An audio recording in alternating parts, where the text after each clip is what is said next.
et informations et les informations que vous aurez, besoin par la suite.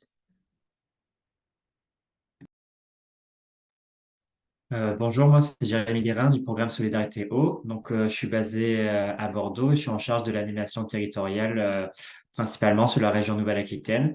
Donc, on a tous les petits départements au nord Nouvelle-Aquitaine et qui sont aussi sur le bassin Loire-Bretagne. Donc, je suis là pour vous accompagner, pour mettre en place vos projets. Et souvent, on fait des co-accompagnements avec Socopération.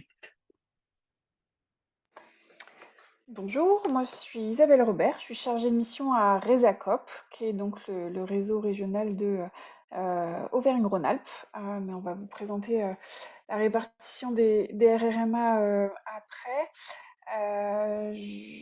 Je ne sais pas si on peut partager peut-être le webinaire, le PowerPoint. Est-ce que Elsa... Bah, je pense que c'est plutôt. Ouais, moi je veux bien le partager, mais Marine, t'avais la dernière. Enfin, ok, donc je le partage. C'est parti. 2 petites minutes.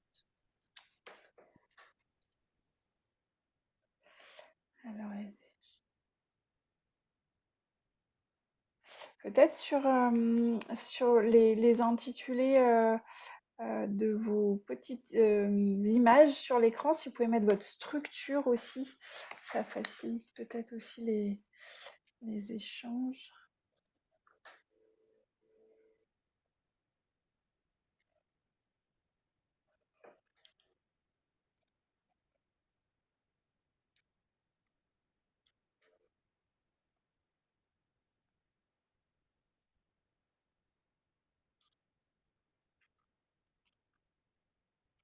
Commencez, hein. Commencez, allez-y. Ouais, ok, ça marche. Donc il y a une présentation là, qui va apparaître à votre écran. En attendant, peut-être vous dire que le webinaire, c'est un webinaire donc, qui est co-organisé avec les acteurs qui se sont présentés là, donc l'Agence de l'eau Loire-Bretagne, le réseau régional Centre-Aidé, Socopération, RESACOP et le réseau thématique PSO. On va présenter les différentes structures après. L'objectif de ce webinaire, c'est de vous présenter par l'Agence de l'eau les modalités d'attribution d'aide de l'agence sur ce bassin versant Loire-Bretagne pour la solidarité et la coopération internationale. Donc voilà, l'idée, c'est de vous outiller un peu, répondre à vos questions. Découvrir les actions de l'agence aussi en solidarité internationale. Hop, si tu peux passer. Moi, j'ai pas la bonne slide. Voilà, super. Pardon. Découvrir l'action de l'agence dans le secteur de la coopération internationale et puis vous aider aussi à trouver la structure qui peut vous accompagner. Comme le disait Jérémy, on est souvent en binôme aussi hein, avec l'interlocuteur PSO et le réseau régional de votre territoire. Voilà, les réseaux régionaux multi-acteurs. Donc, on est 3 aujourd'hui autour de ce webinaire. La proposition a été de scinder donc ce bassin versant Loire-Bretagne en 2. Donc là, on est sur la partie sud pour qu'il y ait un nombre d'acteurs plus limité et favoriser les échanges. Donc là, on est bien sur la partie auvergnate de la région Auvergne-Rhône-Alpes. On va vers l'Atlantique avec Centre-Aidé et puis Socopération.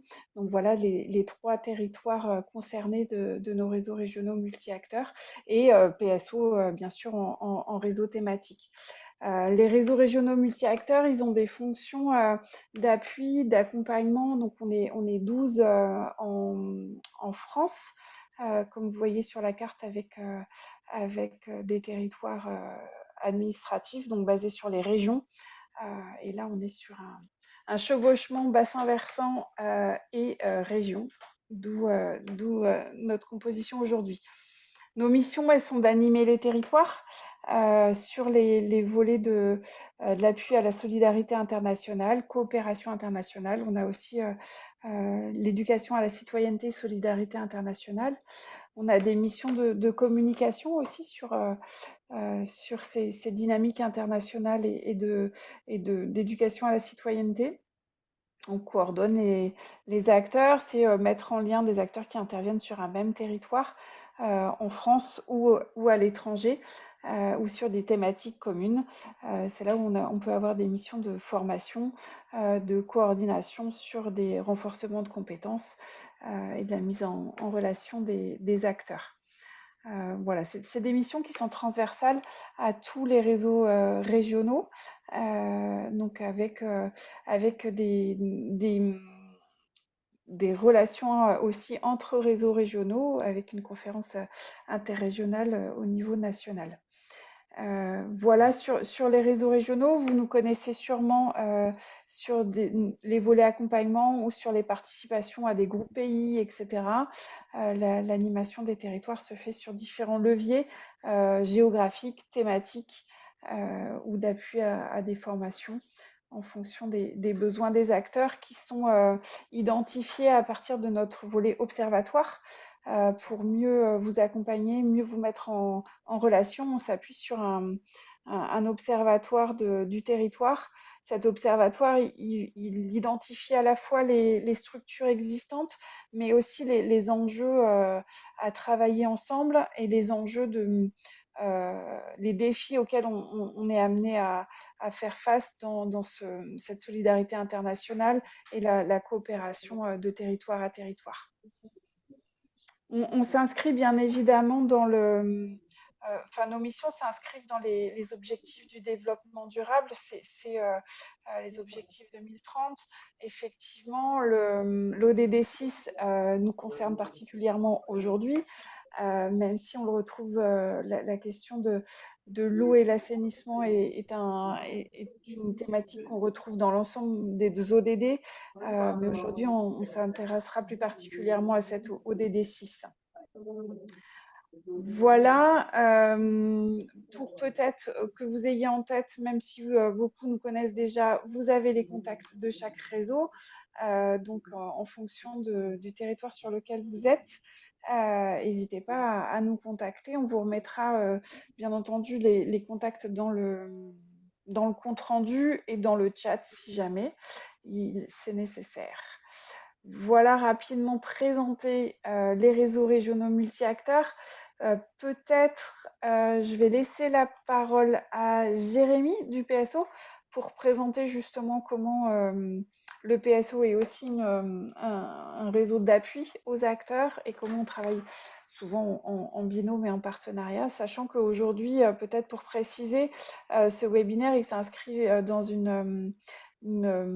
un partenariat avec l'Agence de l'eau où voilà, l'ensemble des RRMA du bassin sont en convention avec le PSO et l'Agence de l'eau Loire-Bretagne. Voilà, je te laisse prendre le micro, Jérémy. Merci. Je ne sais pas si Elsa, tu as le PowerPoint, il faut que je le diffuse.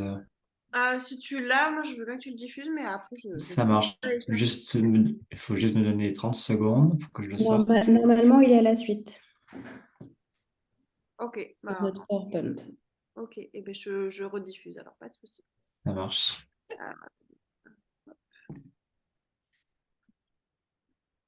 Désolée. Hop, partage l'écran, je repartage. Hop, et donc si c'est à la suite, vous allez le voir. Tac. Voilà. Alors, c'est bon. Tu peux passer à la suivante. Ouais, je le vois. Je peux passer à la suivante. Donc du coup, le PSO, pour ceux qui connaissent pas, donc c'est le programme Solidarité Eau. Donc du coup, on a un réseau multi-acteurs qui promeut l'accès à l'eau potable et l'assainissement dans les pays en voie de développement. Le tout d'une façon durable. On est répartis en France, on a cinq antennes. Donc, on est une quinzaine de salariés. Donc, moi, je fais partie de l'antenne de Bordeaux qui a ouvert il y a un an et demi. Il y a l'antenne de Toulouse. où il y a une collègue, l'antenne de Lyon, donc qui concerne pour ceux qui sont en région Auvergne-Rhône-Alpes, donc ils sont entre 2 et 3. Nancy, où il y a une personne et le reste de l'équipe est à Paris et couvre le quart nord-ouest. Donc là, on a un maillage assez fin sur le territoire, mais on a aussi des partenariats à l'étranger. Ce qui est intéressant pour vous, c'est qu'on a 6 plateformes pays, donc une au Madagascar, une au Liban, une autre au Sénégal, une autre au Burkina Faso, et on a lancé les plateformes au Togo et au Bénin, là, il y a moins d'un an. Et on est souvent donc, en partenariat avec des associations locales et on a un animateur local qui va faire voilà, l'animation territoriale comme on peut le faire en France. Ça nous permet d'avoir une analyse assez fine du cadre sectoriel au assainissement et juridique dans ces pays-là et de faire de la mise en relation entre les acteurs en France et les acteurs locaux. Donc voilà, si on pouvait passer la slide suivante, s'il te plaît. Voilà, clique 3 fois. C'est l'animation encore, voilà. On a voilà 3 principales activités, on va dire 3 piliers au PSO. Donc premièrement, on a la production de connaissances où on va voilà écrire des petits guides thématiques sur comment mettre en place des projets d'accès à l'eau potable et à l'assainissement. Puis après, on peut décliner face au changement climatique, diverses techniques d'assainissement, liquide, collectif, etc. Tous ces guides sont disponibles sur notre site internet et notre base de données. Et notre base de données comprend aussi les publications d'autres organismes tels l'UNICEF, l'OMS, d'autres ONG, etc.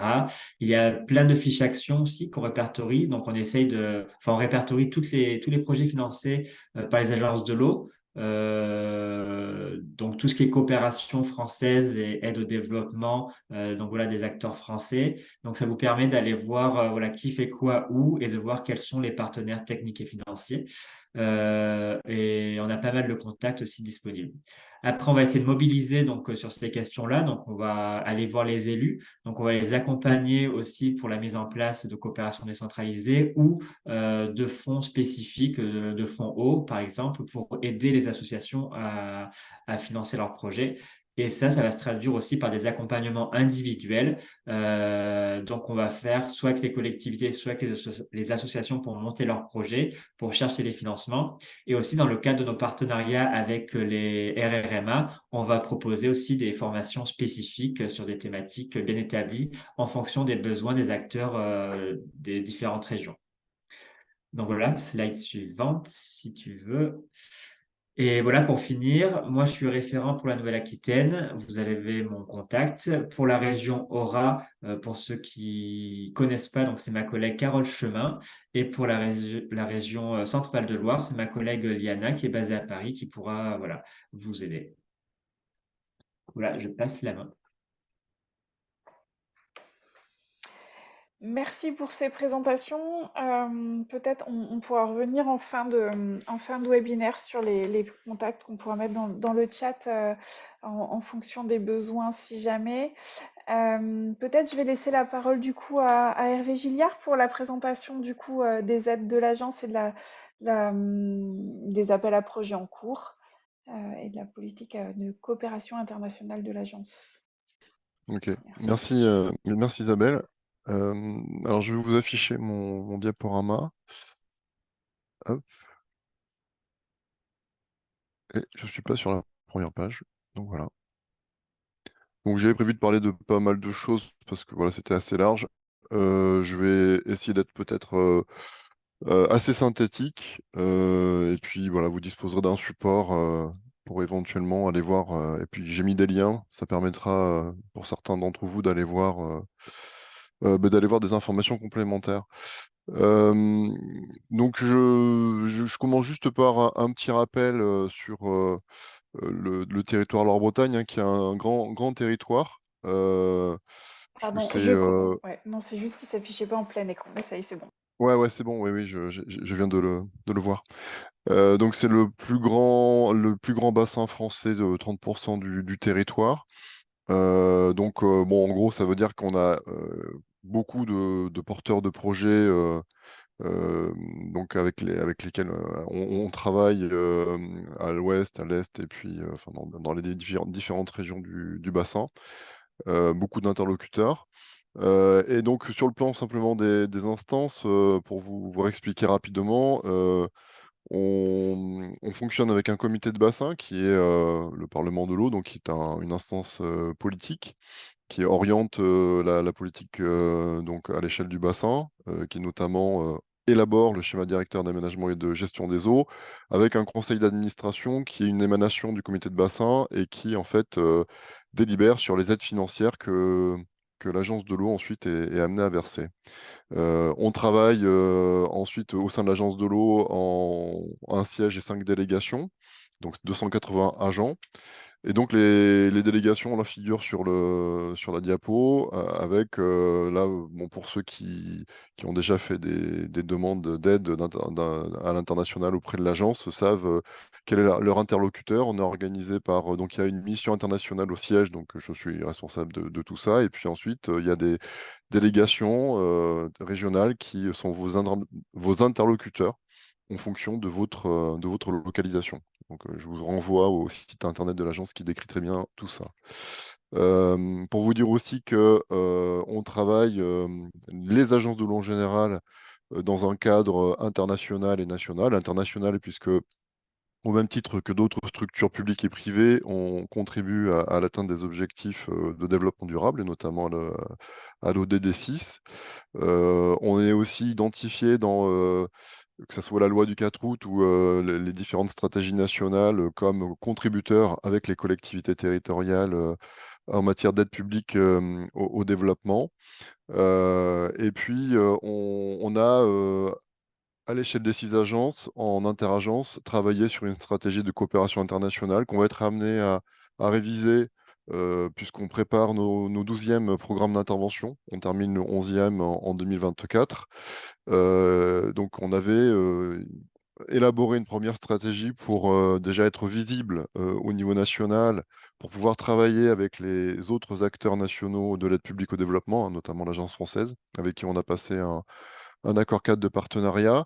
Et donc dans la stratégie des 6 agences, bon, c'est des choses qui vont pas fondamentalement évoluer, hein. Il y a plusieurs axes importants, notamment l'axe des partenariats institutionnels, alors bien sûr la solidarité internationale que l'on poursuit, mais l'axe partenariat institutionnel, j'y reviendrai tout à l'heure en présentant l'appel à projet, c'est un axe qu'on souhaite consolider dans la mesure où ça fait, on va dire, notre originalité, hein, puisque les agences de l'eau sont spécialistes dans le domaine de l'eau et de l'assainissement, en matière de gestion d'une ressource à l'échelle d'un bassin versant. C'est des choses qu'on exporte. On travaille avec des autorités étrangères à ce sujet-là. On fait partie du réseau international des organismes de bassin. Et ce qu'on souhaite, c'est davantage faire le lien entre ce que nos travaux et nos partenariats à ces échelles-là, et puis les projets de solidarité internationale et de coopération décentralisée. Et puis ce qu'on souhaiterait aussi davantage, mais ça c'est quelque chose voilà, qu'on martèle, et on souhaiterait vraiment qu'il y ait voilà, on va dire un renforcement de cette partie-là, c'est que les collectivités s'engagent encore davantage, notamment au travers du 1% Oudin Santini, soit en matière de financement de projets à l'international, soit en matière de portage direct, donc de projets à l'international. Donc voilà. Je passe très rapidement. Là aussi, c'est des choses que j'ai l'occasion de présenter régulièrement. C'est voilà, l'environnement dans lequel nous travaillons. On a des partenaires à la fois techniques, politiques, nationaux et internationaux. Donc là, en l'occurrence, aujourd'hui, là, on travaille ensemble dans le cadre d'un programme entre l'agence et les réseaux régionaux multi-acteurs du bassin et le programme Solidarité Eau pour en fait conforter, renforcer l'appui aux porteurs de projets du bassin. Et puis voilà, vous êtes situés, bien sûr, les porteurs de projets sont situés sur ce schéma-là, comme ben, nos interlocuteurs privilégiés pour faciliter l'accès à l'eau et à l'assainissement dans le monde. Ça, c'est les 4 axes que vous connaissez peut-être déjà, hein, je les décris rapidement. Donc là, à l'échelle des 6 agences, l'axe de la coopération décentralisée et de la solidarité internationale qui est, on va dire, l'axe principal de notre politique, hein. C'est sur cet axe-là qu'on dépense la quasi-totalité de nos enveloppes en matière d'aide internationale. Je vous le disais tout à l'heure, on a aussi une activité en matière de coopération institutionnelle où on pratique des échanges d'expériences entre pairs sur des sujets en lien avec la gestion des ressources en eau, que ce soit sur des dimensions quantitatives ou qualitatives. Aujourd'hui, à l'échelle des 6 agences, on a une vingtaine de partenariats actifs. On est amené de temps en temps à intervenir en matière d'action d'urgence. La dernière en date, c'était pour la Syrie, suite au tremblement de terre en février dernier. Donc là, c'est très ponctuel et c'est sous la coordination du ministère des Affaires de l'Europe et des Affaires étrangères. Donc on le fait de façon très organisée. Et puis on est amené aussi à participer à des rencontres internationales. Donc là, on se coordonne à 6, hein, puisqu'on n'y va pas à 6, on mutualise nos moyens humains, parce qu'on n'est pas très nombreux sur le sujet de l'action internationale. D'ailleurs, moi, j'ai simplement 50% sur ce sujet-là. Et donc, on va être amené à participer au 10e Forum mondial de l'eau. En ce moment, la COP28, il y a une présence des agences de l'eau et puis le prochain EuroRIOB, non, le RIOB, pardon, qui va être organisé fin 2024 à Bordeaux et donc qui va rassembler les différents organismes de bassin à l'échelle internationale. Donc c'est un événement qui est très important pour nous. Quelques chiffres clés, toujours à l'échelle des 6 agences. Alors je vous renvoie au lien que j'ai fait figurer dans la diapositive qui en fait retrace très rapidement et de façon synthétique l'action internationale des agences de l'eau. Et donc là, j'ai fait quelques saisies d'images sur les grands chiffres clés qui, d'une année sur l'autre, sont plus ou moins les mêmes, hein. C'est 15 millions d'euros par an à l'échelle des 6 agences en matière d'aide. Donc nous sommes les premiers contributeurs dans le cadre de la loi Houdin-Santini, 40 pays qui sont concernés et les projets qui sont donc portés par nos partenaires à l'échelle des bassins sont plutôt situés en Afrique de l'Ouest et à Madagascar. Donc en 2021, c'était 240 projets aidés par les agences. Et puis vous voyez un chiffre sur le programme, le 11e programme qui se termine, où l'enveloppe dédiée à l'échelle des 6 agences correspondait à plus de 100 millions d'euros, ce qui est un chiffre significatif et ce qui aussi permet d'avoir une idée de l'effet levier que cette enveloppe des agences de l'eau apporte sur les projets de solidarité internationale. Sur les coopérations institutionnelles, j'en ai parlé tout à l'heure. Là, je précise un petit peu alors je vous ai mis un tableau récapitulatif des partenariats actifs dans le monde qui sont portés en régie par les agences de l'eau, avec toutefois l'appui d'opérateurs techniques, parce qu'on ne peut pas suivre en continu les partenariats. Donc, en l'occurrence, Loire-Bretagne travaille avec l'Office international de l'eau, qui est notre opérateur technique. On travaille, et donc l'Office international de l'eau nous met à disposition un VIE, un volontaire international ou une personne sur place pour justement relayer, en fait, être le relais entre nous et puis nos partenaires et puis assurer la continuité du travail. Donc aujourd'hui, l'Agence de l'eau Loire-Bretagne, c'est 4 partenariats actifs. Donc au Brésil, avec 2 agences de l'eau brésiliennes, en Côte d'Ivoire, avec le ministère des eaux et forêts, et en particulier la direction qui s'occupe de la gestion des ressources en eau, avec comme bassin pilote le bassin amont du Bandama, et puis de partenariats en Asie du Sud-Est, donc avec la Direction générale des ressources en eau au Laos, et puis la province, et puis des provinces laotiennes, et puis l'autorité du Tonlé Sap au Cambodge, avec pour les 2 pays, là aussi, des bassins pilotes sur lesquels on décline notre activité. Alors, j'ai mis le bassin du Nac-Cambé en encadré pour vous indiquer qu'on a dû suspendre le partenariat que nous avions avec l'agence de l'eau du Nac-Cambé au Burkina Faso depuis une dizaine d'années suite à la décision de suspendre l'aide publique au développement vers le Burkina Faso au mois d'août.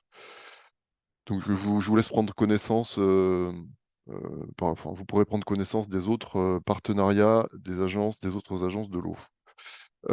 Autre chiffre clé, je descends à l'échelle du bassin Loire-Bretagne. Donc sur le 11e programme d'intervention sur la période 2019-2024, donc c'est une enveloppe de 19 millions d'euros dédiée à l'aide internationale. Alors ça correspond à un petit peu moins de 1%. Avec quelques éléments complémentaires. Alors sur la période 2019-2023, aujourd'hui on a consommé les 3/4 de l'enveloppe. 2024, je pense que la totalité de l'enveloppe, de la dotation, aura été consommée. Sur cette période, c'est 268 opérations financées avec principalement des associations et des ONG comme porteurs de projets, bien, même si naturellement les collectivités sont toujours présentes au niveau du plan de financement, hein, puisqu'on a une condition d'éligibilité où on doit avoir au moins 5% de contribution d'une collectivité territoriale du bassin. Et puis avec des projets qui sont jusqu'alors euh, majoritairement localisés en Afrique. Voilà, j'ai mis les quelques premiers pays qui sortent en tête de liste. Euh, Concernant la répartition des aides par région, donc là j'ai fait une petite, un schéma en prenant les projets financés par l'agence depuis 2013. Alors ça correspond à un montant d'à peu près 60 millions d'euros. Et donc pour simplement voir que on a plutôt des projets qui sont localisés, en tout cas des porteurs actifs, une politique assez dynamique dans l'ouest du bassin, Bretagne, Pays de Loire notamment et Nouvelle-Aquitaine, même si on a une petite partie simplement de la région Nouvelle-Aquitaine, et où on voit en revanche que voilà, la, la proportion des projets sur Centre-Val de Loire et puis Auvergne-Rhône-Alpes est un peu moindre. Alors Auvergne-Rhône-Alpes, on a là aussi, ça concerne une petite partie du bassin. Donc je vous ai mis quelques chiffres sur les deux régions. 38 porteurs de projets qui sont accompagnés par l'agence, ça ne veut pas dire qu'il n'y en a pas d'autres, hein, bien sûr, ce qui correspond à peu près 10% de l'enveloppe totale bassin qui a été engagée depuis 2013. Euh, sur les modalités, aujourd'hui, je ne peux pas vous en dire plus sur le 12e programme parce qu'on est en cours de réflexion et j'organise des réunions à ce sujet au mois de janvier et puis ensuite je dois revenir auprès des instances de bassin qui vont définir et discuter à la fois des conditions de sélection des projets, mais aussi des dimensions financières, en lien par exemple avec le taux d'aide, et puis les plafonds. Donc là, je vous ai simplement remis sur la diapositive donc la démarche qui figure sur le site internet de l'agence, voilà, en renvoyant notamment à des documents importants que sont les règles générales qu'il faut vraiment lire pour avoir voilà, une bonne idée de comment on traite les questions administratives, et puis qui renvoie aussi à la fiche action internationale avec dans cette fiche-là toutes les conditions en termes d'éligibilité, puis le périmètre d'intervention prioritaire de l'agence de l'eau. Voilà, je ne décris pas plus que ça. Vous avez un lien et puis je pourrai répondre aux questions si vous le souhaitez. Là, j'ai remis la fiche Action internationale, voilà, de manière à ce que vous puissiez la voir en totalité sur la diapositive. J'y reviens pas, avec notamment les principales conditions d'éligibilité, notamment la participation financière des collectivités, puis la demande que les bénéficiaires de l'aide participent en numéraire ou en valorisation au financement, avec un plafonnement de l'aide à 200 000 euros. Et puis je peut-être, alors je sais pas, Elsa, Isabelle, est-ce que je continue, je m'arrête dans un premier temps? Comment vous voulez qu'on fasse? On peut peut-être continuer et puis inviter les participants à noter leurs questions dans le chat au fur et à mesure, si ça convient à tout le monde. Oui, parce qu'il y a des personnes effectivement qui sont intéressées par l'appel à projet d'Aragence. Ouais. Ça peut être bien. Et puis donc, si vous voulez prendre quelques instants pour écrire vos questions dans le chat. Et puis comme ça, Régir peut continuer et on fera un temps d'échange plutôt à la fin avec toutes les questions. Ok. Donc, je vais vous parler de l'appel à projet interagence, le deuxième, donc, qui court sur la période 2023-2024. On avait lancé un premier appel à projet interagence en 2021 avec un même objectif qui est, comme je vous l'indiquais tout à l'heure, de mieux relier coopération institutionnelle et coopération décentralisée et solidarité internationale, avec l'idée déjà de créer des espaces de discussion entre les porteurs de projets qui facilitent l'accès à l'eau et l'assainissement, et puis nos partenaires qui travaillent à l'échelle de bassins versants et qui eux aussi définissent des priorités en termes de protection de leurs ressources, mais aussi en lien avec les questions d'eau potable et d'assainissement. Donc voilà, c'est mettre en connexion des échelles et puis des approches. Donc alors ça, c'est l'objectif général que je viens de donner. Donc c'est notamment, ouais, répondre durablement aux besoins d'accès à l'eau au travers d'actions AEP et assainissement. Alors c'est principalement ces projets-là qui sont ciblés. Alors je vous renvoie au règlement, hein, j'ai mis le lien tout à l'heure du règlement.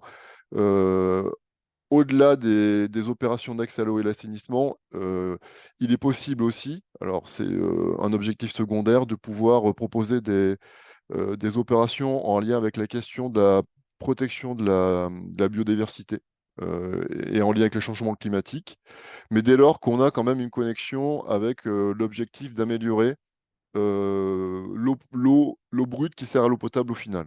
En gros, il faut qu'il y ait une connexion quand même avec les questions d'eau potable et d'assainissement. Ça peut être par exemple au travers de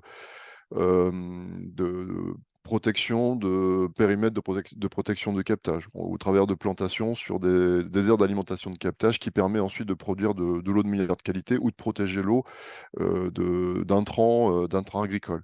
Donc voilà, bon, tout ça pour dire qu'on voilà, on laisse la possibilité d'avoir des opérations qui sont un petit peu plus larges que simplement des équipements eau potable et l'assainissement, je vous l'indique, sachant que bien sûr on va faire du cas par cas et qu'on a une enveloppe de toute façon qui est limitée, donc ça veut dire qu'il y aura forcément une sélection. Euh, donc l'enveloppe en question, c'est 2 millions d'euros à 6 agences, avec comme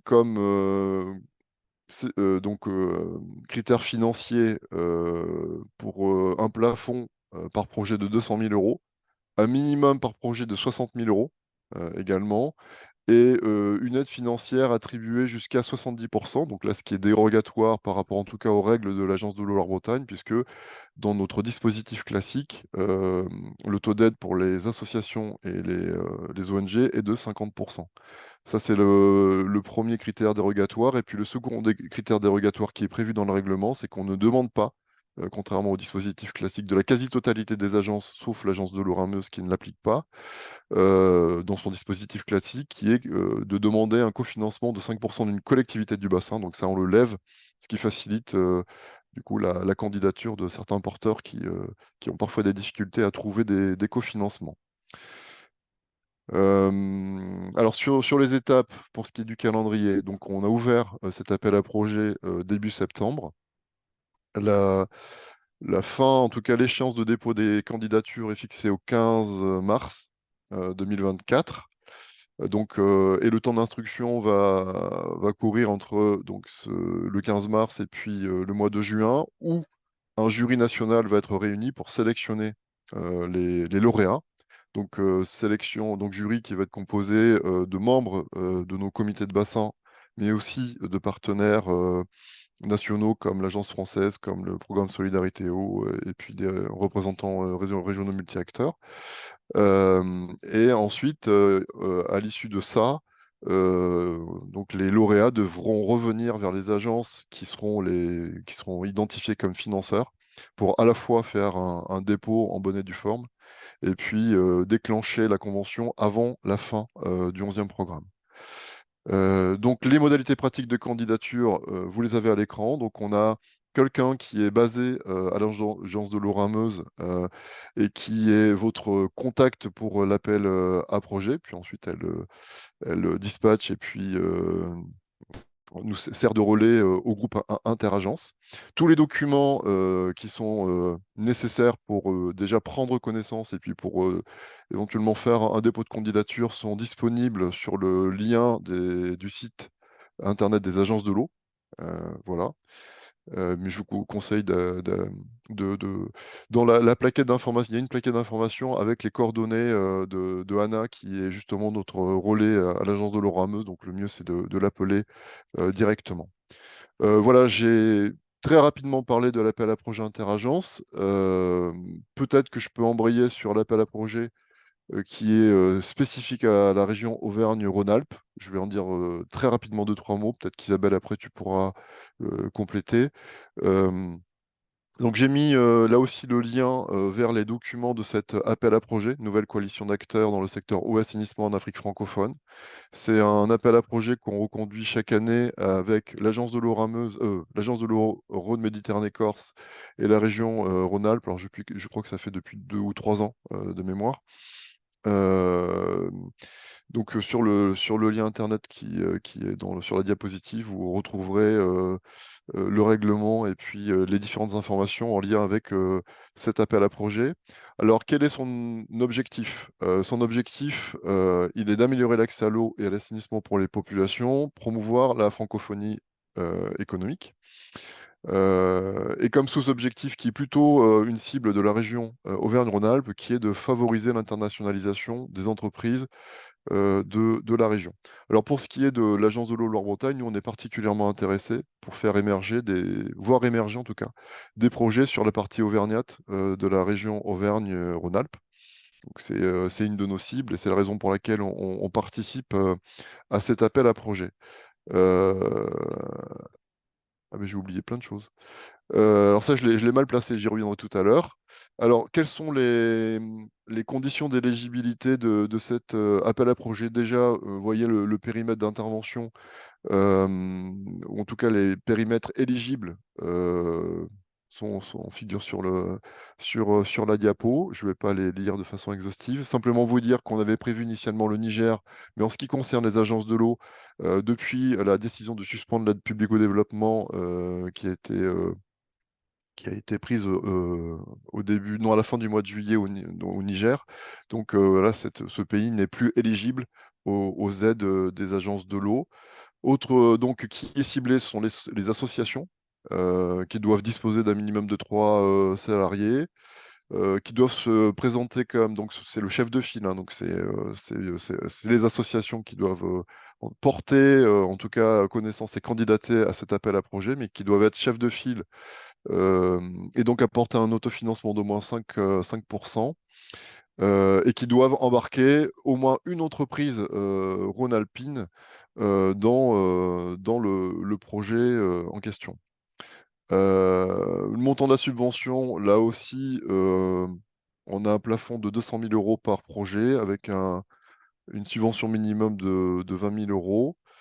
Bon, je ne vais pas tout détailler, simplement pour vous dire ensuite que nous, on fonctionne par jury de sélection là aussi, et on se réunit à 3, région et puis les 2 agences, et on se répartit ensuite les projets en fonction de leur localisation, alors localisation en France déjà, mais aussi de leur localisation en fonction des différents pays. Euh, à droite, vous avez les calendriers. Donc l'appel à projet de 2023 est clos depuis le 30 juin. Il y a eu quelques projets, mais qui ne concernaient pas l'agence de l'eau Loire-Bretagne, qui était plutôt localisée dans le bassin Rhône-Méditerranée-Corse, en particulier à Lyon. Donc une nouvelle édition de l'appel à projet va être lancée début 2024 avec un dépôt des candidatures fixé au 1er juin. Et puis, simplement, j'avais mis quelques exemples de projets subventionnés. Vous retrouvez ça dans la plaquette de présentation de l'appel à projet.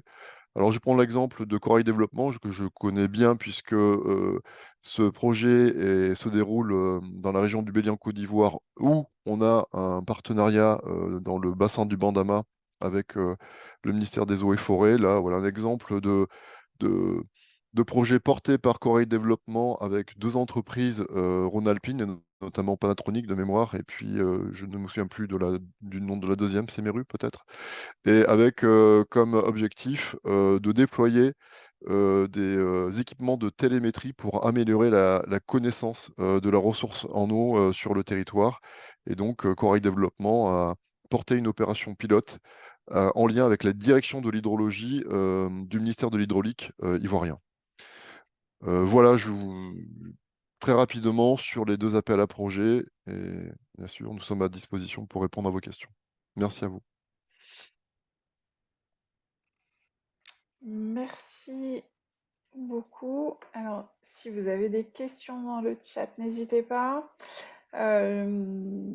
On peut vous rappeler qu'effectivement, sur les appels à projets, on reste disponible. Peut-être une petite précision sur le dernier appel à projet en partenariat avec l'Agence de l'eau Rhône-Méditerranée-Corse et la région Verne-Rhône-Alpes.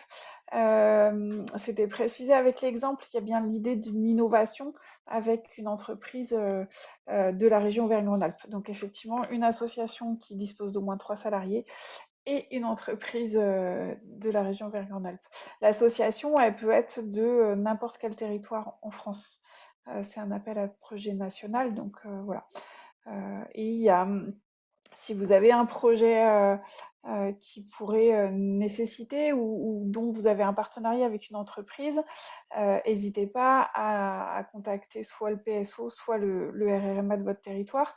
Mais si vous avez un projet où vous n'avez pas identifié de partenaire en entreprise, vous pouvez aussi regarder avec la plateforme Coexist qui permet un matching, enfin, d'identifier des entreprises sur le territoire qui pourraient apporter la technologie que vous recherchez. Donc voilà, petit complément d'information.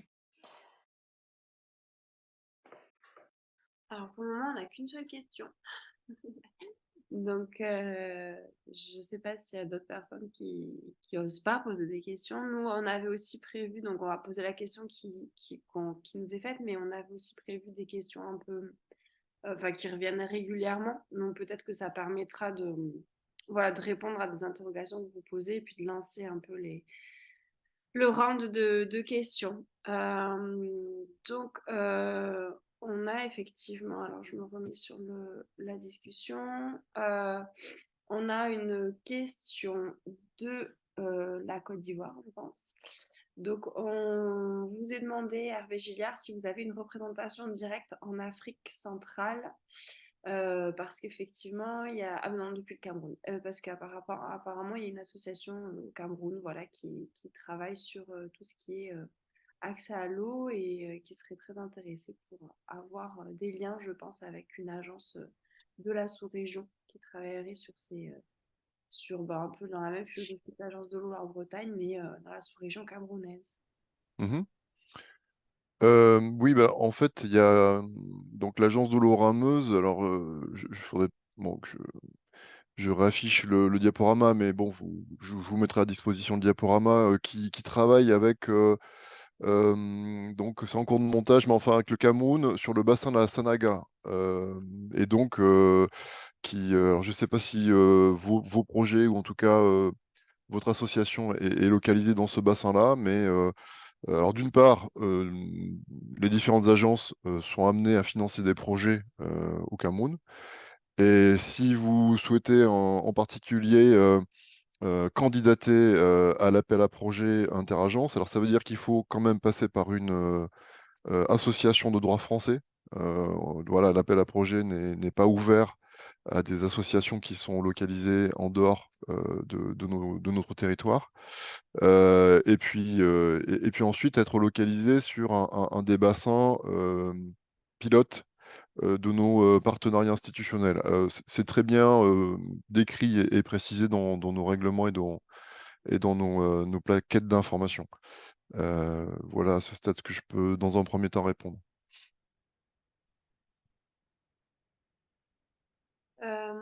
Donc, nous, on avait des petites questions qui nous sont souvent posées. Et donc, on avait un peu listé. Donc, je vous propose, Hervé, de vous poser des questions. Donc, notamment, sur tout ce qui est solidaire et donc peut-être plutôt sur l'aide un peu, on on va dire, classique de l'agence de l'eau Loire-Bretagne, mais après ça peut aussi faire le lien avec les appels à projets. Est-ce que un projet comportant un volet irrigation est-il automatiquement exclu? Par exemple, un projet d'aménagement de puits et de réseaux d'adduction d'eau avec une partie pour l'eau potable et une partie pour l'irrigation de cultures vivrières. Donc voilà, ça pose un peu la question de la place en fait d'autres composantes d'usage de l'eau dans les aides qui sont attribuées par l'Agence de l'eau Loire-Bretagne pour les projets internationaux.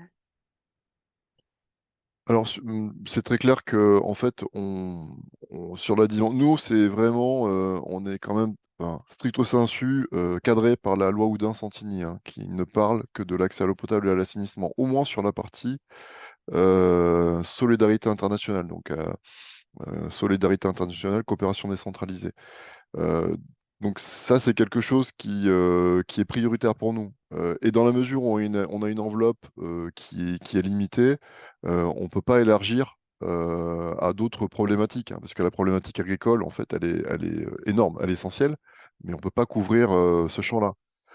Donc, très clairement, tout ce qui relève de projets agricoles en lien avec l'irrigation n'est pas éligible et finançable dans le cadre de la loi Oudin-Santini. Alors, ça ne veut pas dire qu'on ne travaille pas sur ces questions-là dans le cadre de nos partenariats institutionnels, parce que là, pour le coup, on est plutôt sur de l'échange d'expériences, et donc on aborde tous ces sujets-là. Donc on est amené à travailler avec nos partenaires institutionnels sur ces questions. Mais on n'est pas financeur direct, il y a d'autres dispositifs existants. L'Agence française de développement travaille sur les questions d'irrigation raisonnée, amélioration de l'utilisation de la ressource disponible. Donc par exemple, au Cambodge, dans le cadre de notre partenariat avec l'autorité du Tonlé Sap. Donc, on a progressivement articulé des dispositifs financiers existants entre ce qu'on fait sur la question de l'eau potable et l'assainissement, et puis des financements venant de l'Agence française de développement sur un accompagnement des agriculteurs du bassin pilote du Stinxen où on travaille pour améliorer, déjà pour identifier, mieux connaître les volumes d'irrigation et puis accompagner, favoriser les bonnes pratiques d'irrigation. Voilà globalement ce que je pouvais dire sur cette question. Est-ce qu'il y a des réactions avant que je... Parce que nous, on propose des questions pour que ce soit un petit peu animé, mais l'idée, c'est que vous proposiez vos questions si vous en avez. Donc, n'hésitez pas. S'il y a des... Et puis, même s'il y a besoin de compléments par rapport à ce qui vient d'être dit. Je me permets peut-être, je vois que l'association Agir pour le développement a répondu, donc Ouais. c'est une association française. Moi, je vous invite je vous renvoie, on a fait un webinaire national il y a de ça 2 semaines, et donc je vous invite à prendre connaissance des coordonnées de Anna, alors je ne me souviens plus de son nom de famille, je suis désolé, hein, qui est notre relais au niveau des 6 agences sur l'appel à projet interagences, qui pourra voilà, voir avec vous quelles sont les conditions d'éligibilité de votre projet, si vous êtes bien localisé dans les bassins pilotes, notamment le bassin pilote de la Sanaga. Voilà, je vous invite à prendre contact directement avec elle. Excuse-moi, Elsa. Pas de souci, c'est super. Merci beaucoup. Donc du coup, il y avait nous ce qu'on observe souvent, c'est une question un peu plus sur le montage financier hein, des projets qui sont soumis à l'agence, notamment sur le soutien de la collectivité territoriale à hauteur de 5% minimum. Est-ce que ce soutien-là concerne uniquement les collectivités territoriales situées sur le bassin Loire-Bretagne? Si oui, qu'en est-il d'une collectivité territoriale qui serait située à cheval sur les 2 bassins? C'est original. Sur 2 bassins, alors là, on avait plutôt, je pense, le cas, c'était Marine, je pense, avec Jérémy, peut-être avec des collectivités qui sont sur 2 bassins avec 2 autres agences, mais est-ce que ça peut peut-être arriver avec Loire-Bretagne aussi? Donc voilà, on se posait la question. Alors oui, de toute façon, c'est une obligation d'avoir une collectivité du bassin, sauf cas particulier, là en l'occurrence, sur l'appel à projet interagence, on lève cette obligation. Mais sur le dispositif classique, ça demeure. Alors, on a des collectivités à cheval, mais c'est plutôt des grandes collectivités. Typiquement, les régions, la région Rhône-Alpes ou la région Nouvelle-Aquitaine, elle est à la fois dans des financements que l'agence de l'eau Adour-Garonne accompagne et puis dans des financements que l'agence de l'eau Loire-Bretagne accompagne. Pour des collectivités qui sont de taille plus faible, que ce soit des EPCI ou des communes, en règle générale, elles dépendent d'un district hydrographique particulier. Elles dépendent pas de deux agences en général. Donc, plus on descend fin, moins on a de chances de voir des collectivités être partagées entre deux bassins hydrographiques. Merci. Pas de réaction. Je vois que Isabelle vous a mis dans le chat le contact en fait de la personne qui gère l'appel à projet interagence. Donc Merci Isabelle. voilà, elle a contacté parce que je sais je pense qu'il y a 2-3 associations qui sont intéressées. Ensuite, c'est vrai qu'avec l'évolution de ce qui se passe hein, dans les pays, notamment en Afrique subsaharienne, on souhaitait aussi aborder la question des actions qui concernent les pays en crise. Quel est en fait le positionnement de l'agence sur ces pays-là et lorsqu'il y a déjà des projets en cours, est-ce qu'il y a des possibilités d'aménagement du projet avec l'agence. Enfin voilà, c'était un peu la question qu'on voulait vous poser. En fait, nous, on est sous la double tutelle, ministère du budget, ministère de la transition écologique et de la cohésion des territoires. Et puis, on travaille aussi de façon étroite avec le ministère de l'Europe et des Affaires étrangères. Donc, on ne décide pas de façon autonome et indépendant de notre politique. On est établissement public à caractère administratif, donc établissement public de l'État. Ça veut dire quoi? Ça veut dire que on a dû, suite aux demandes nationales de notre tutelle, on a dû stopper et arrêter et demander l'arrêt des projets en cours au Mali fin 2022. Et puis récemment, au Burkina Faso et au Niger, dans le courant de l'été, hein, suite à la décision de suspension. Et donc, en fait, ensuite, là, on est en cours, hein. On avait quand même un certain nombre de projets en cours, donc avec des cas particuliers. Donc, il faut chaque fois regarder comment le niveau d'avancement, qu'est-ce qu'avait engagé ou non l'association, enfin, ou la collectivité, et puis est-ce qu'il y avait eu des versements de fonds ou non. Enfin, c'est des questions qu'on ne peut pas généraliser. Il faut regarder vraiment au cas par cas.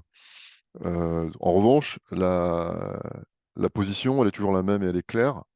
On demande, en tout cas nous, notre position, c'est on stoppe les opérations et on demande à ce que ces opérations soient soldées, de manière à suivre la position nationale qui est, voilà, on n'incite pas à continuer sur des territoires où on suspend l'aide.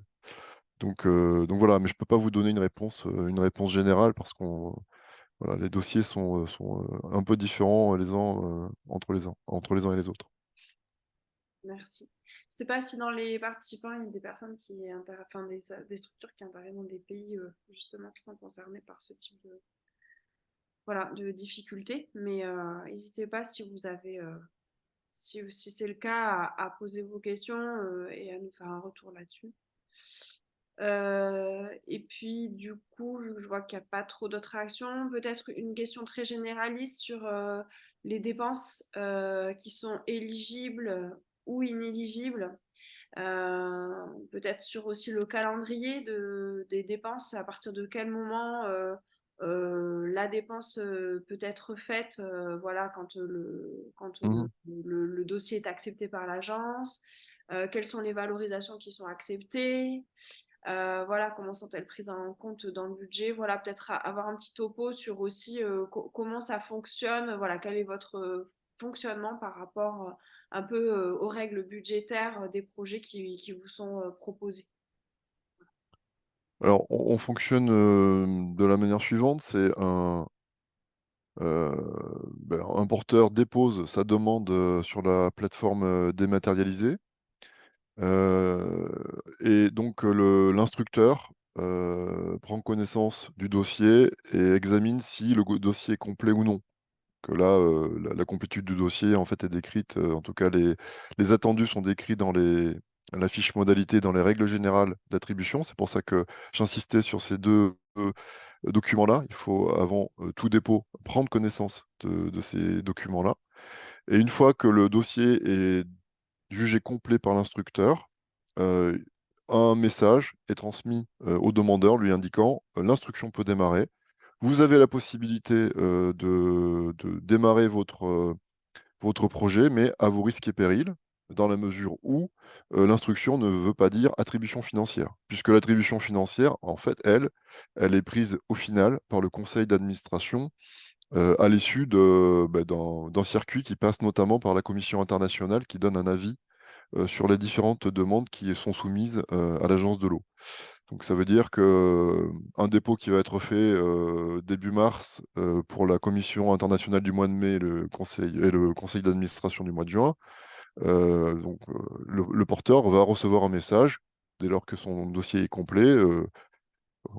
Par exemple, mi-mars, vous pouvez démarrer votre opération, mais ça ne vaut pas attribution financière. Donc, il y a un risque quelque part si, pour des raisons X ou Y, le dossier n'est pas finalement retenu par la commission et les conseils d'administration. Puis après, par rapport au contenu de l'opération, on prend en compte les études préalables quand même. C'est-à-dire que dans le plan de financement, pardon, dans le budget, dès lors qu'on a des études préalables qui ont été bien ciblées sur les opérations qui sont proposées, sur les équipements qui sont proposés, ça, c'est des choses qu'on intègre dans notre assiette de financement. Et du coup, peut-être pour finaliser sur ces questions-là, les règles, les modalités de versement de la subvention, on est bien sur des tranches de subvention 70% au démarrage et 30%.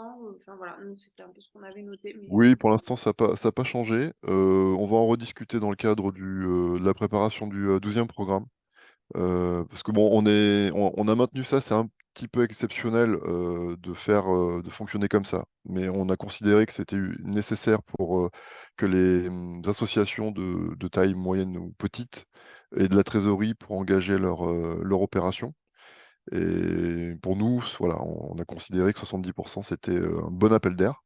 On ne l'applique pas forcément pour les grosses structures. Donc, on a fait par exemple un cas particulier pour l'Office international de l'eau, qui est une structure de taille significative et où là, on a en fait des rythmes de versement différents. Donc, à ce stade, on maintient ça au moins pour l'année 2024 et ça sera remis sur la table lors des discussions sur le 12e programme d'intervention.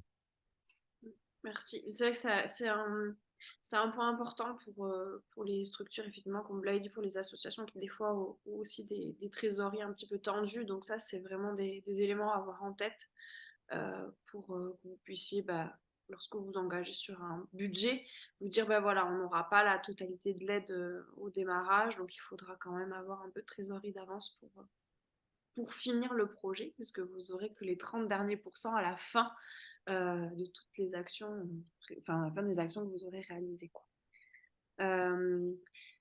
Qu'est-ce que... Oui, après, on avait aussi alors, la spécificité.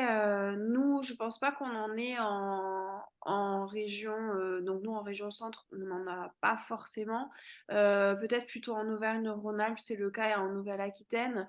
Comment ça se passe lorsqu'il y a un fonds eau qui est présent sur le territoire, qui peut être alimenté par une autre agence de l'eau? Est-ce qu'il y a les doubles, enfin voilà, cette question des doubles financements qui peut peut-être apparaître sur certaines régions? Oui, ça apparaît sur certaines régions, bah, sur le fond, la métropole de Lyon, et puis ça peut arriver sur le fond de Bordeaux, par exemple. Pas que, il y a eu aussi le fond Aix-Marseille, et puis peut-être un autre, peut-être à Dunkerque, je sais plus. Mais donc dans ces cas-là, on se coordonne, hein. On applique une règle qui est, on ne doit pas dépasser le taux de l'agence le mieux-disant, en fait, de l'agence la mieux-disante. Donc, en l'occurrence, si je prends l'exemple de la métropole de Lyon, donc l'agence de l'eau RMC abonde le fonds eau à hauteur de 50%, l'autre 50% est apporté par la métropole de Lyon. Et nous, ensuite, quand on a un porteur de notre bassin qui sollicite la métropole de Lyon, on regarde, si le cumul de nos aides des deux agences dépasse ou non 70%, puisqu'on est au même taux. RMC et 70% pour une collectivité et 50%, pardon.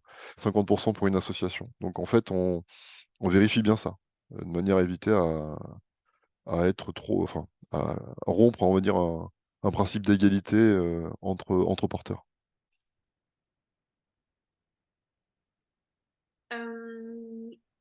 Une question peut-être un petit peu plus lorsqu'on rentre dans le vif voilà, de la subvention, c'est-à-dire une fois qu'on a déposé la subvention à l'agence, que le dossier est accepté et que là on se lance dans la réalisation des actions.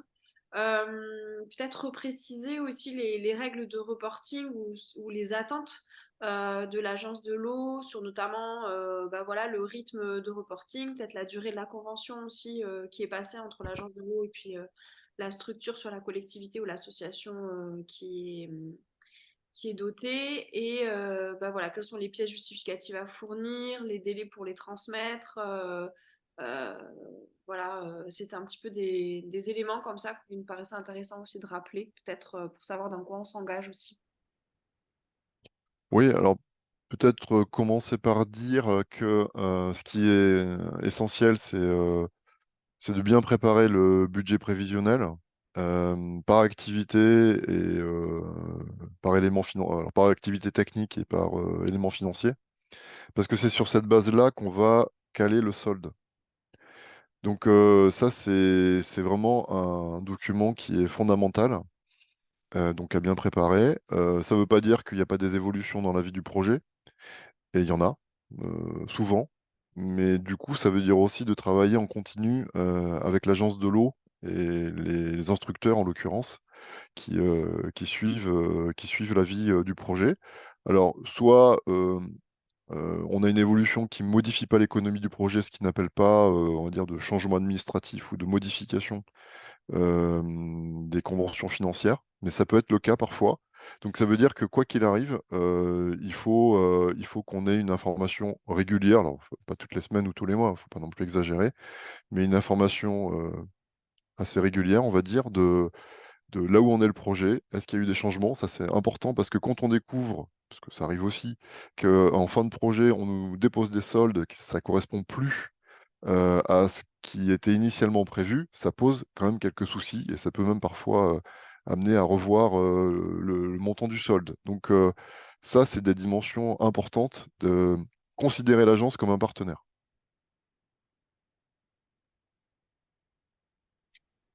Euh, est-ce qu'il y a là au niveau des dates de dépôt, on est sur pour 2024, on est sur quel calendrier du coup? Mais pour 2024, on maintient les deux commissions par an, octobre, enfin mai et octobre. Donc avec pour le mois de mai, la commission du mois de mai, la commission internationale du mois de mai, un dépôt début mars. Voilà. Et puis, sachant que ça peut se faire au fil de l'eau, hein, si le dossier est prêt avant, mais prendre contact, quoi qu'il arrive, avec l'agence. Et puis pour le mois d'octobre, c'est un dépôt sur la plateforme début juillet, fin juin, début juillet. Ok. Et au niveau, c'est vrai que ça, on n'en a pas trop parlé, mais au niveau de la participation, que veut dire le soutien Ah oui, j'ai oublié de répondre à ça. de Ouais. la part d'une collectivité d'au moins 5% du budget? Mm. Est-ce que ça, alors attends, est-ce que c'est sur le au niveau, est-ce que ça peut recouper de la valorisation? Est-ce que c'est une, une participation financière directe? Enfin voilà, qu'est-ce qui est attendu sur cette participation de 5%? Est-ce que c'est en numéraire? Alors, il y a deux choses, hein. Il y a la participation de la collectivité au plan de financement d'une collectivité du bassin. Donc ça, c'est une subvention. Donc là-dessus, il n'y a pas de valorisation possible, mais là, c'est une participation d'une collectivité au nord. Après, pour ce qui relève de la participation locale, ça peut être soit de la valorisation dès lors qu'on est capable de valoriser, d'identifier quelles contributions les bénéficiaires vont pouvoir apporter à, à l'opération, au moment de l'élaboration de l'opération. Donc souvent, c'est évalué, sous forme de main-d'œuvre, sous forme de matériaux à apporter ou donner, sous forme de mise à disposition de locaux, ce genre de choses. Mais ça peut être aussi, des subventions, des aides financières de collectivités du Sud, on le voit, soit de municipalités, soit de services ministériels, enfin de ministères qui peuvent, dégager aussi des montants financiers pour accompagner des opérations, qui, répondent à leurs priorités, en matière d'accès à l'eau et à l'assainissement. Merci. Je fais un rappel aux collègues, à Isabelle, à Marine, peut-être Marine qui est un peu plus sur le FAQ, qu'on pourra vous transmettre à la fin à la suite du webinaire. Est-ce qu'il y a des questions qui vous paraissent importantes à soulever, que j'aurais peut-être pas soulevées? Ou est-ce que vous, là, les participants, vous aviez, à la suite d'un petit peu de ces échanges-là, des précisions? Est-ce que vous avez des questions qui sont arrivées, puisqu'il nous reste encore un petit quart d'heure? Donc voilà, je laisse un peu la parole aux autres.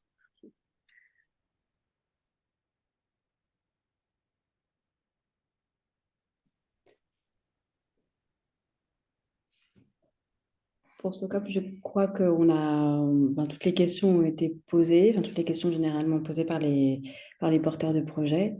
Je ne sais pas du coup si on a d'autres dans le chat, mais on a déjà fait un beau panorama. Et si vous n'êtes pas à l'aise avec le chat, vu qu'on n'est pas très nombreux, vous pouvez activer votre micro et puis prendre la parole, il n'y a pas de problème.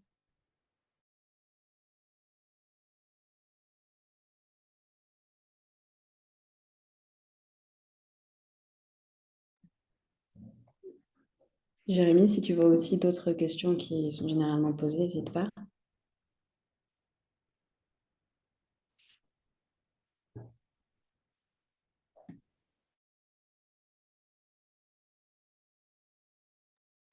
Sur les Faire le tour. référents, on ne les a pas forcément trop cités, mais effectivement, il y a donc Hervé Gillard l'a dit, hein, prendre contact avec l'agence, donc il y a des référents régionaux.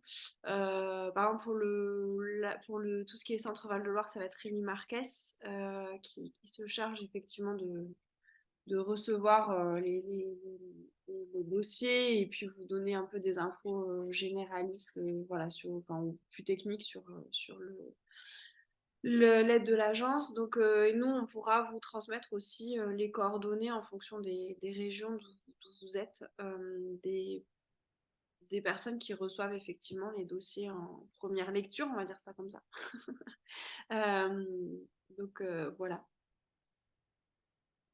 S'il n'y a pas d'autres questions, je pense qu'on va pouvoir s'arrêter là. Isabelle, peut-être je te laisse conclure. Ouais, non, je pense qu'il n'y a pas d'autres questions.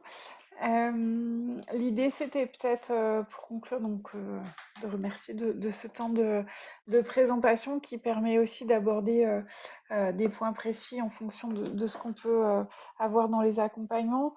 Peut-être dire que voilà, les RRMA ou le PSO, on est vraiment à votre disposition, que vous soyez, enfin, n'importe quel type d'acteur. En fait, on s'adresse vraiment aux associations, aux ONG, aux collectivités territoriales et même aux entreprises si besoin dans le cadre de l'appel à projet Nouvelle Coalition d'acteurs notamment. N'hésitez pas à nous contacter. On va vous envoyer donc les supports de présentation et notamment celui d'Hervé Gilliard avec tous les liens de connexion. Peut-être rappeler, alors je ne sais pas, on peut peut-être faire un petit tour d'écran sur les formations à venir ou les temps forts sur cette thématique eau assainissement. Comme j'ai le micro ouvert, je commence. On lance un cycle de formation là qui démarre samedi prochain sur diagnostic et conception d'un micro-projet.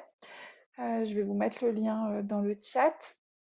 Donc, c'est un cycle de formation sur les micro-projets. Donc, c'est un temps d'accompagnement collectif. Et puis, je vous mettrai aussi dans le chat les demandes d'accompagnement individuel, donc pour tout type d'acteurs.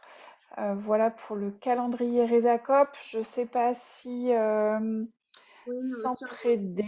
Voilà. ouais, nous on a un temps la semaine prochaine, donc c'est plus ma collègue Charlotte Bourillon, que vous voyez à l'écran, qui va pouvoir gérer ça, s'il y a des informations, mais on fait une formation sur plutôt tout ce qui est diagnostic de projets d'accès à l'eau et d'assainissement qui sera du coup réalisé par le programme Solidarité Eau et Liana Rajaonari qui connaît très bien Madagascar, mais bon, qui a une vue aussi très généraliste pour les projets qui se déroulent dans notre pays. Et là, l'idée pour vous, c'est vraiment de vous donner des clés sur comment on conçoit un projet qui soit aussi recevable, qui pourra par la suite être recevable par des bailleurs de fonds, puisque la phase de diagnostic est absolument nécessaire dans tout projet de solidarité internationale, mais encore plus dans les projets d'accès à l'eau potable et à l'assainissement, puisque comme ça a été évoqué en amont par Monsieur Gilliard, certains éléments du diagnostic vous seront demandés lorsque vous déposerez votre demande d'aide à un bailleur de fonds public notamment, mais aussi privé. Donc ça sera à Blois et ça sera le 12 décembre. C'est ça, Charlotte, je ne me trompe pas. Voilà. Et donc le lien d'inscription est sur notre site. Je vais le mettre aussi dans le chat. Pour la partie Nouvelle-Aquitaine, le 12 décembre également aussi, on va travailler plutôt avec les collectivités territoriales sur les appels à projets sur l'eau et l'assainissement. Et on a également Jérémy avec le PSO qui organise des webinaires. Je vais te laisser présenter. Oui, donc le lundi 11 décembre de 10h30 à 12h30, on organise un webinaire sur l'importance de l'approche genre sur les projets d'accès à l'eau et à l'assainissement. Donc, pour avoir un accès, qu'on soit tous égaux concernant cet accès. Donc, une intervention de l'AFD et un témoignage d'initiative développement. Donc, c'est un webinaire qui est ouvert aux acteurs du bassin d'Eau-Garonne, mais voilà, c'est ouvert plus largement à tous les acteurs de Nouvelle-Aquitaine et d'Occitanie.